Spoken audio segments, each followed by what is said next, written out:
राधे राधे, जय माँ बाबा। चलिए, आज मैं आपको सुनवाती हूँ एकादशी व्रत की कथा। तो चलिए सुनते हैं ग्यारस माता की कथा। इसको सुनने से बहुत ही पुण्य प्रताप होता है, और इसे सुनिए और लाइक शेयर ज़रूर कीजिए कि दूसरे भी इसको सुन सके और इसका फल प्राप्त कर सके। और जब आप शेयर करेंगे तो इसका फल आपको भी मिलेगा। बोलो विष्णु भगवान की जय, एकादशी माता की जय। राधे राधे मेरे प्यारे भाइयों बहनों माताओं व बंधुओं। आज एकादशी के दिन मैं आपको एकादशी की एक बहुत ही पौराणिक और पुण्य फल देने वाली कहानी सुनाने जा रही हूँ। बंधुओं, इसे प्रेम पूर्वक श्रद्धा भाव से सुने। एक बार एक राजा के दो बेटियां थी।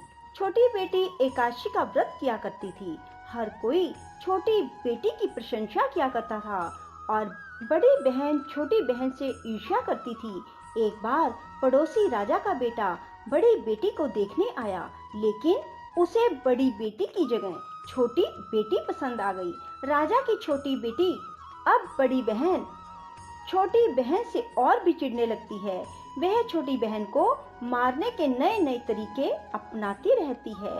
एक बार वह लड्डू में जहर मिलाकर उसे खिलाने की कोशिश करती है और एक बार वह मटके में जहरीला सांप रखकर छोटी बहन के कमरे में रख देती है। एक बार छोटी बहन को पनघट पर पानी भरने के लिए ले जाती है और धोखे से कुएं में धक्का दे देती है, पर हर बार ग्यारस माता उसे बचा लेती है, क्योंकि वह ग्यारस माता के व्रत किया करती थी। बड़ी बहन बहुत परेशान हो गई कि यह तो किसी भी तरह नहीं मरती। तब एक दिन बड़ी बहन छोटी बहन से बोली, मेरी प्यारी बहन, भगवान ने हम सब की मृत्यु किसी न किसी तरह लिखी है। क्या तुम्हें पता है कि तुम्हारी मृत्यु कैसे होगी? बड़ी बहन बहुत सीधी थी। छोटी बहन बहुत सीधी थी। वह बोली, मेरी मृत्यु मेरे पालतू तोते व तोते के गले में जो हार है उसमें अटकी हुई है। यदि कोई मेरे तोते को मारकर उस हार को लेकर पहन ले तो मैं मूर्छित हो जाऊंगी, और फिर उस हार को उतार कर कहीं रख दे तो मैं जीवित हो जाऊंगी। उस रात छोटी बहन अपने पिता के पास गई और बोली, पिताजी, मुझे शक है, यदि मैं मर जाऊं तो आप मुझे जलाना नहीं, आप मुझे हमारे पुराने महल के कुएं के पास झोपड़ी बनाकर खाट पर सुला देना। राजा बोले, बेटी, तुम ऐसा क्यों बोल रही हो? 2-3 दिन बाद तो तुम्हारी शादी है। तब छोटी बेटी बोली, पिताजी, समय का कोई भरोसा नहीं।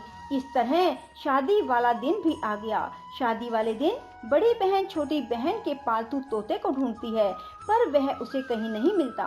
तभी दरवाजे पर बारात आ जाती है। वरमाला का कार्य संपन्न हो जाता है। फेरों की रस्म शुरू हो जाती है। उधर बड़ी बहन तोते को ढूंढ लेती है और वह उस तोते को मार देती है। वहीं छोटी बहन के 3.5 फेरे राजकुमार के साथ पूरे हो जाते हैं। तभी छोटी बहन मूर्छित होकर गिर जाती है। उधर बड़ी बहन तोते के हार को खुद पहन लेती है। तब फेरों में सभी घबरा जाते हैं। सभी बारातियों में हलचल मच जाती है कि राजकुमारी को क्या हुआ। सब डर जाते हैं। तब राजा वैद्य हकीमों को बुलाते हैं।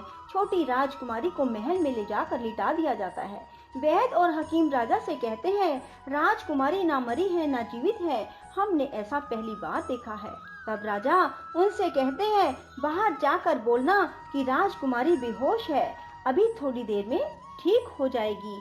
यदि तुम ऐसा नहीं कहोगे तो मैं तुम्हें फांसी दे दूंगा। बेचारे वैद्य हकीम राजा के कहे अनुसार बोल देते हैं। तभी बड़ी बेटी आती है और कहती है, पिताजी, मुझे छोटी बहन के मरने का बहुत दुख है। उससे ज्यादा दुख मुझे आपकी इज्जत का है, जो कि खराब हो जाएगी।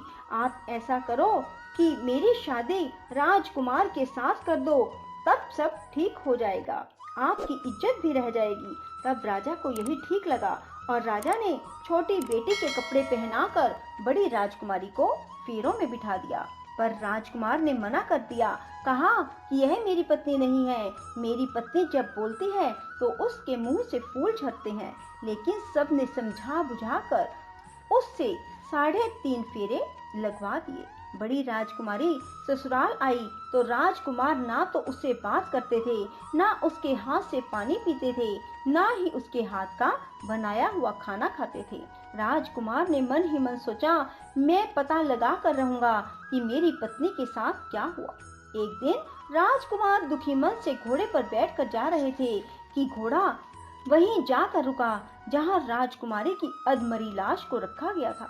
राजकुमार ने मन ही मन सोचा कि घोड़ा यहाँ किस कारण से रुका है, कोई तो वजह है जो यहाँ घोड़ा रुक रहा है। तब राजकुमार घोड़े से उतरकर पुराने महल में गए। वहाँ एक चौकीदार था। राजा ने पूछा, यह महल किसका है? तब चौकीदार ने बताया कि यह महल किसका है। तब राजकुमार समझ गए कि यह पुराना महल तो उसके ससुर का ही है। वहाँ खाट पर कौन सो रहा है? राजकुमार ने चौकीदार से पूछा। तब चौकीदार कहने लगा कि यह राजा की छोटी बेटी है जो शादी वाले दिन अधमरी हो गई थी। तब राजकुमार ने कहा कि यह तो मेरी पत्नी है, इसके साथ मैंने 3.5 फेरे लिए थे। तब राजकुमार ने चौकीदार से कहा, तुम किसी को ना बताना कि मैं यहाँ आया हूँ, मैं तुम्हें मुंह मांगी रकम दूंगा। चौकीदार ने हाँ कर दी और राजकुमार खाट के पास गया और बचे हुए 3.5 फेरे खाट के साथ ले लिए। राजकुमार उस दिन वहीं पर रहा और रात को भी वहीं रहा। छोटी रानी रात को खड़ी हो गई। उसने अपने पास अपने पति को देखा तो वह बहुत रोई। राजकुमार ने पूछा, बड़ी अजीब बात है, तुम शादी वाले दिन मूर्छित क्यों हो गई? तुम्हारे पिता ने मेरी शादी तुम्हारी बड़ी बहन से क्यों करवा दी, जबकि मैंने तुम्हारी बड़ी बहन को स्वीकार भी नहीं किया। तब तुम मुझे पूरी बात बताओ। तुम दिन भर तो मूर्छित थी, अब रात को जीवित कैसे हो गई, इसका भी राज बताओ। तब राजकुमारी ने अपने पति को तोते और हार वाली सारी बात बताई। यह भी बताया कि यह बात मैंने अपनी बड़ी बहन को बताई थी। एक बार मेरी बड़ी बहन ने मुझसे मेरी मृत्यु का उपाय पूछा, तब मैंने उसे पूरी बात बताई। मेरी बड़ी बहन मुझसे बहुत ईर्ष्या करती थी। उसने कई बार मुझे मारने की कोशिश की, पर ग्यारस माता ने मुझे हर बार बचा लिया।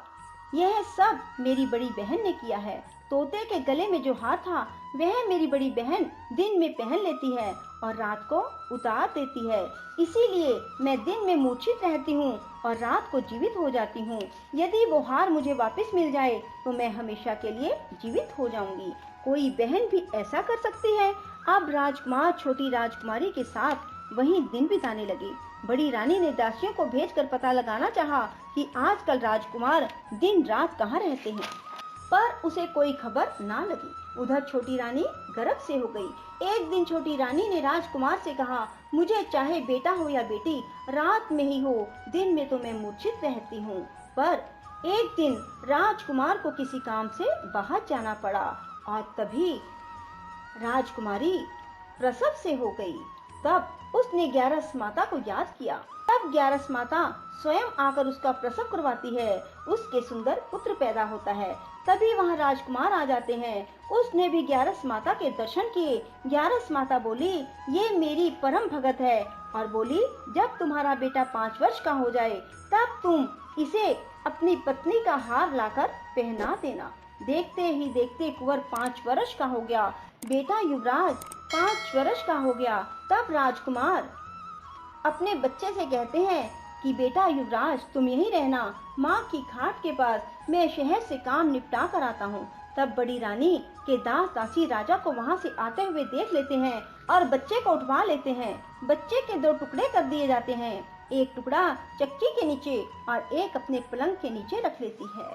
तब वह ग्यारस माता को याद करती है और ग्यारस माता भीख मांगने के लिए बड़ी रानी के महल में आती है। तब बड़ी रानी अपने दास दासियों के हाथों भिक्षा भिजवा देती है, पर ग्यारस माता कहती है कि मैं तो तुम्हारी रानी के हाथों से ही भिक्षा लूंगी। तब वे जाकर उसे कहते हैं। तब बड़ी रानी खुद उसे भिक्षा देने के लिए आती है।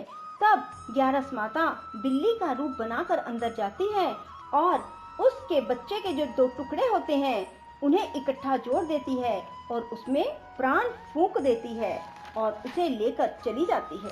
राजकुमार कुंवर को लेकर महल में जाते हैं और कहते हैं, रानी, ये बच्चा मेरी दूर के रिश्ते की बहन का है। यदि तुम इसे प्यार से रखोगी तो शायद मेरा दिल भी तुम पर आ जाए। तब बड़ी रानी कुंवर को लाड प्यार से रखती है। तब एक दिन राजकुमार अपने बेटे से कहता है कि तुम अपनी मामी से हार मांग लो, हम ये हार लेकर तुम्हारी माँ के पास चलेंगे, पर ये बात अपनी मामी को मत बताना। कुंवर बोले, मामी मामी मुझे अपना ये हार दे दो। एक बार तो रानी जवाब दे देती है, पर फिर उसे ये बात याद आती है कि जब राजकुमार ने उसे कहा था कि यदि तुम बच्चे का ध्यान रखोगी तो मेरा दिल तुम पर आ जाएगा। तब बड़ी रानी कुंवर को हार दे देती है। कुंवर उस हार को लेकर अपने पिता को देते हैं। आज हम आपके हाथ का बना हुआ खाना खाएंगे, हम आते हैं, तुम खाना तैयार करो। बड़ी रानी बहुत खुश हो जाती है कि आज मेरे पति मुझसे खुश हैं। तब राजकुमार छोटी रानी के पास जाते हैं। बड़ी रानी उधर बहुत खुश होती है। तब राजकुमार छोटी रानी को वो हार पहना देते हैं और छोटी रानी जीवित हो जाती है और महल में छोटी रानी और बच्चे को लेकर आते हैं और बड़ी रानी को अपने ससुर के यहाँ छोड़ने के लिए चले जाते हैं और उन्हें सारी बात बताते हैं। उसके ससुर भी इस बात में शर्मिंदगी महसूस करते हैं और कहते हैं ये मेरी परवरिश में ही कुछ ना कुछ कमी रही होगी। और ग्यारस माता की कृपा से छोटी रानी के भाग जाग जाते हैं।